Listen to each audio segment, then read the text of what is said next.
fellow guests, and fellow toastmasters.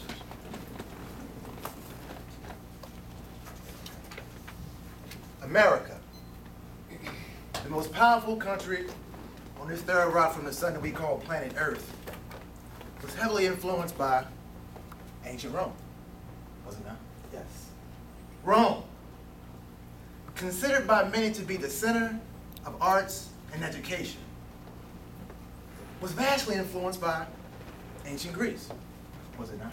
Yes.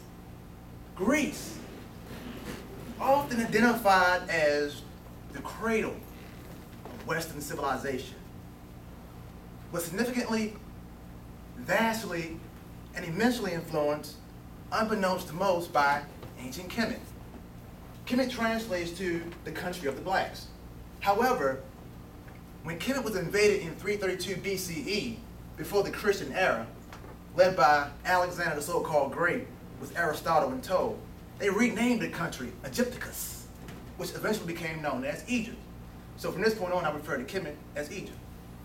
Now, the ancient Greeks were the first non-African people to rule over Egypt for an extended period of time. So if you consider this reverse chronological historical sphere of influence I just cited, one could accurately state that America's foundation is that of ancient Egypt, correct?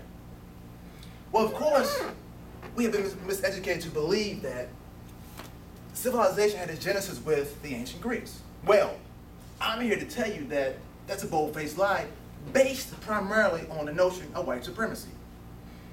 Sidebar, as it would say in the court of law. Neely Fuller, in his book, The United Independent Compensatory Code System Concept, a textbook/workbook for victims of racism and white supremacy, states, and I'm paraphrasing, if you don't understand racism and white supremacy, what it is and how it works, everything else that you think you understand will only confuse you. He goes on to say that racism and white supremacy affects every facet of people activity, to include education, entertainment, economics, labor, law, religion, politics, sex, health, and war. And back to the speech. So, to get an understanding of how the ancient Greeks were given credit for areas of academic endeavor, such as medicine with Hippocrates and Hippocratic Oath, mathematics with Pythagoras and a squared plus b squared equals c squared, astronomy, and architecture, I highly recommend the book Stolen Legacy, which is the impetus for the title of my speech. Greek philosophy is stolen Egyptian philosophy, written by George G.M. James. It's one of the many books that I've come across, just one of the many books that I've come across that actually conveys how racist historians have usurped the history of the ancient Egyptians. So what influence has ancient Egypt had on America? Well, just recently, I went on a field trip, an educational field trip to Washington, D.C., facilitated by the historian, author, and lecturer Tony Browder. The theme of the field trip was Egypt on the Potomac, because you know, D.C. is built around the Potomac River. He also has written a book based on that field trip, which I highly recommend. It's like a book festival here.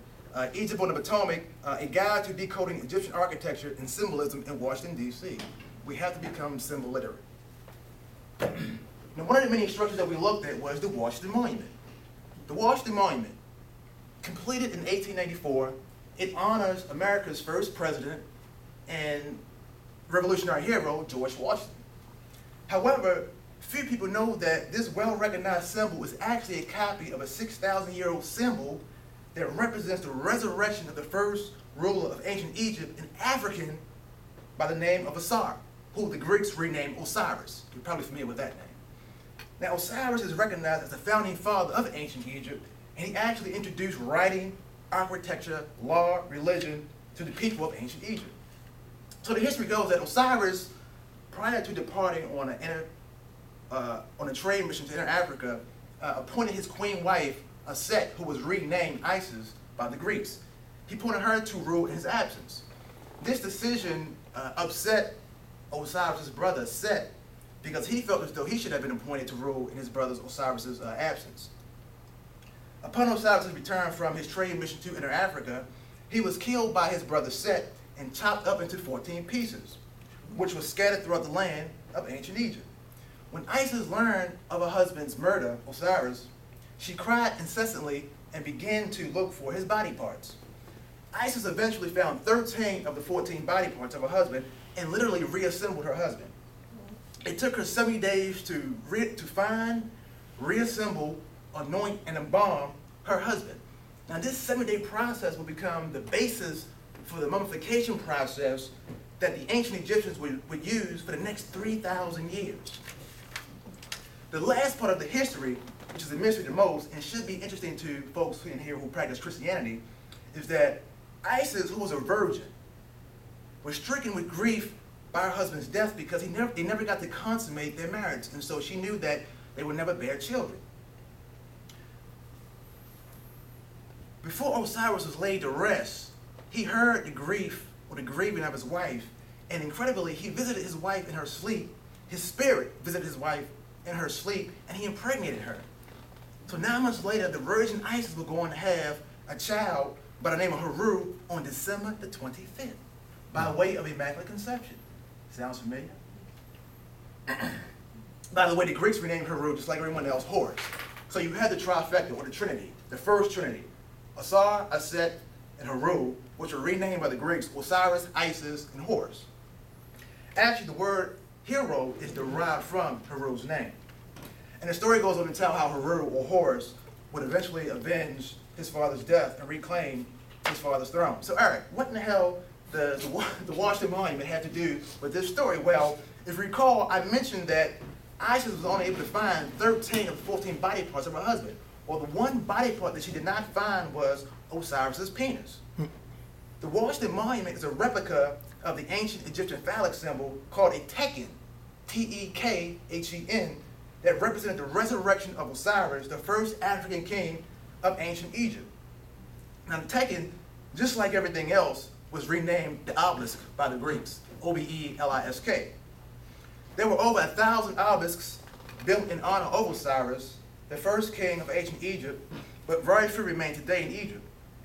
Many of the obelisks were removed from Egypt, literally removed from Egypt, and placed in places like Istanbul, Turkey, London, Paris, Berlin, New York, Rome, and Vatican City.